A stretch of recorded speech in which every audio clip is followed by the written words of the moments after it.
before the sun touches your window, something has already been decided. Not by fate, not by chance, by you. In the first few minutes after your eyes open, when your mind is still soft and undefended, most people lose the day right there before they even stand up. They reach for a phone instead of a thought. They let the first voice they hear be someone else's, not their own. And by the time they rise from bed, they have already surrendered the one thing no one can take by force: their attention. Ask yourself something uncomfortable. If your morning is chaos, why do you expect your mind to be calm by noon? The Stoics understood a truth most people never examine. The way you begin shapes the way you endure. What if mastery was never about the whole day? What if it was only ever about the first hour? This video is about that first hour, and what the old Stoics quietly understood about it long before modern life filled our mornings with noise. Marcus Aurelius, ruling an empire under constant pressure, still returned each morning to a private discipline of preparing his mind before the world could shape it for him. Epictetus taught that we suffer not from events, but from the judgments we form about them, often within seconds of waking. Seneca warned against beginning the day already reacting to things outside our control. This is not superstition or ritual for its own sake. It is a system for training the mind before the mind is tested. 10 lessons make up that system. Some will feel familiar. Others will quietly rearrange how you see your own mornings. The final one may seem the simplest, yet it changes how every lesson before it should be understood. Before we begin, write one phrase in the comments, something like, "I choose my morning," or "my mind, my terms." Type it slowly, and mean it as you write it. Not for anyone watching, not for approval, but because naming an intention makes it harder to abandon by 9 in the morning. This small act of commitment is itself a Stoic practice. Now let the first lesson begin. Most people wake up and immediately ask, "What do I need to do today?" Fewer ask a more important question first. Who do I need to be today? Notice the difference. One is a task list, the other is a character. Marcus Aurelius began his mornings reminding himself he would meet difficult people, ungrateful people, dishonest people, and that his task was not to be surprised by this, but to remain unaffected in judgment. Consider your own mornings. How often do you check messages before you've decided who you intend to be while reading them? The Stoic does not deny the day will contain friction. He decides in advance that friction will not decide his mood. What happens when your identity is settled before the world starts speaking to you? Once you decide who you are for the day, a second discipline becomes necessary, because identity alone is fragile if left unguarded. The mind, first thing in the morning, is unusually permeable. Whatever enters first tends to set the emotional temperature for hours.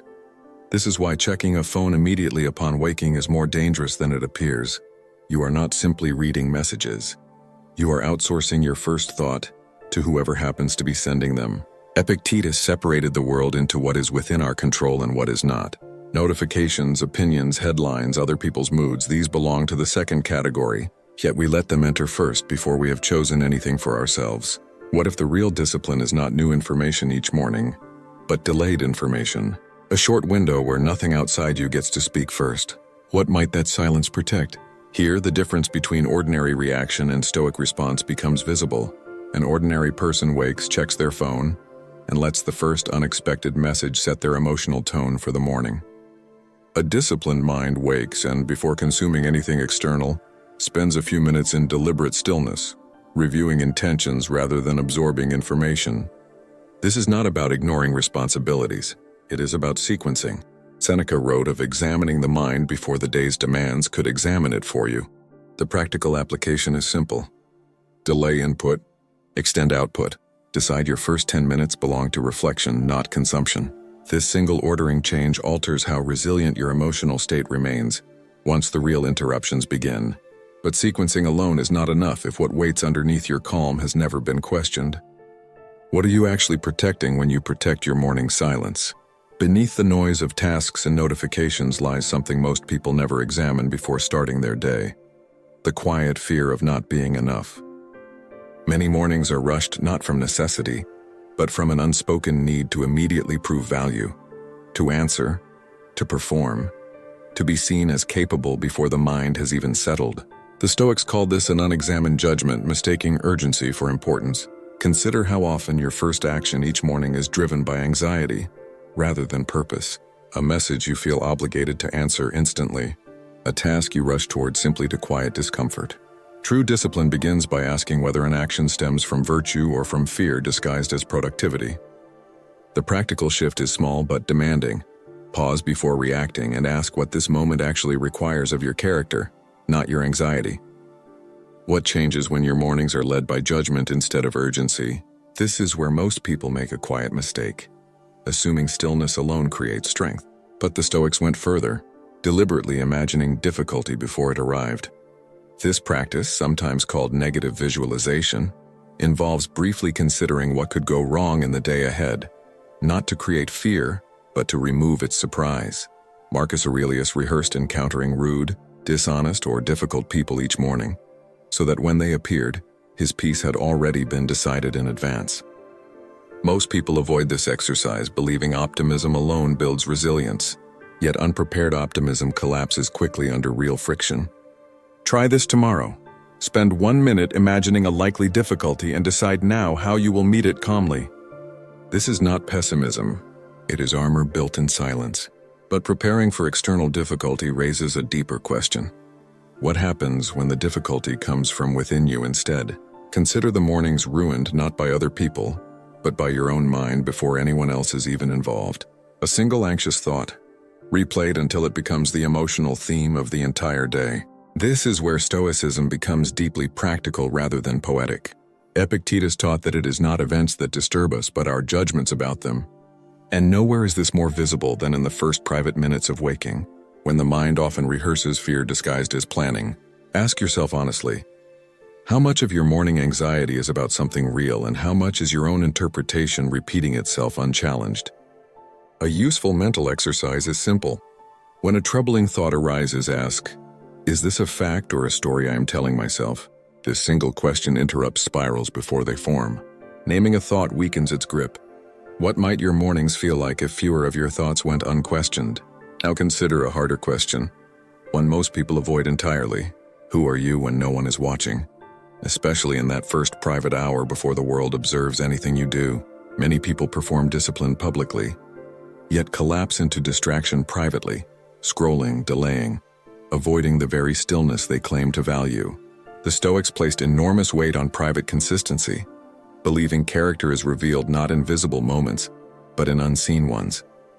Whose opinion truly controls your morning peace, your own judgment, or the imagined judgment of others who are not even present yet? A quiet but powerful practice is this. Treat your first private hour as though it were witnessed by the version of yourself you respect most. Not performing, simply aligning. What changes in your mornings once no audience is required for discipline to remain real? Let us translate this into something immediate. The Stoics valued voluntary discomfort, small deliberate acts of resistance against the mind's demand for ease. This does not require extremity. It can be as simple as rising the moment your alarm sounds without negotiation, or beginning your morning with one task you would normally postpone. Seneca believed the body and mind grow soft together when constantly protected from minor resistance.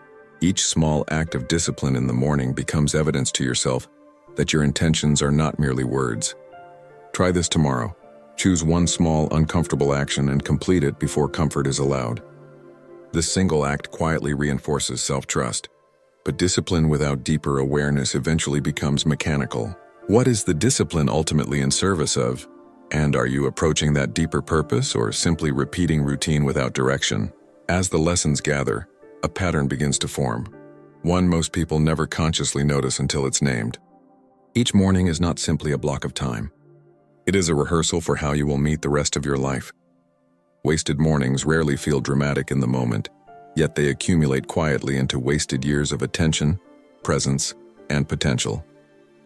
The Stoics were acutely aware of impermanence, understanding that time unexamined is time already lost, whether or not it feels urgent today.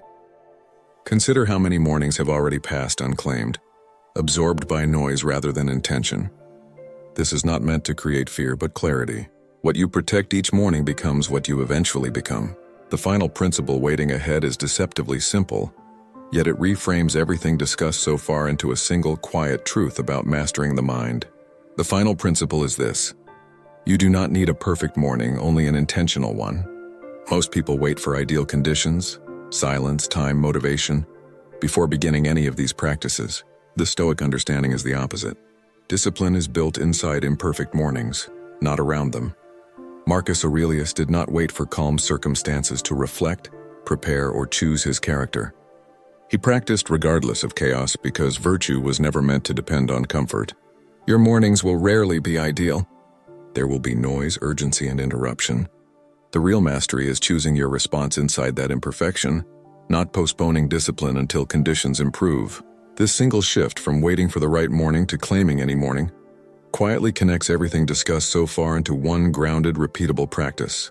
If you subscribe to this channel, this idea alone, that mastery does not require perfect conditions, may already have changed something quiet in how you see tomorrow morning. Return for a moment to where this began. A quiet observation that most people lose their day before they even stand up, not through weakness but through unexamined habit. Everything discussed since then has pointed toward the same underlying pattern.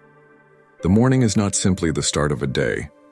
It is the place where identity, judgment, and discipline are either claimed or surrendered without notice. Stoicism, as presented here, was never meant to be information you admire and forget. It is a practice repeated imperfectly, refined slowly, tested daily against real friction rather than ideal conditions. You do not need all 10 lessons mastered by tomorrow. You need one honest beginning. Choose a single practice from this video, delaying your phone, questioning one thought, preparing for one difficulty, and apply it once, deliberately, before this weekend's. Small repeated choices are how character is actually built, not through dramatic transformation, but through quiet consistency most people underestimate. Time spent unaware in the morning does not return. That is not meant to frighten you, only to focus you. In the comments, answer honestly. Which one of these 10 lessons do you most need to practice tomorrow morning? If this video helped you see your mornings differently, consider supporting this channel with a like and subscribing. If you would like to continue training your mind, rather than simply consuming content, you do not have to master everything today. You only have to begin honestly in the quiet hour before the world speaks first, because that is still the one moment entirely yours to claim.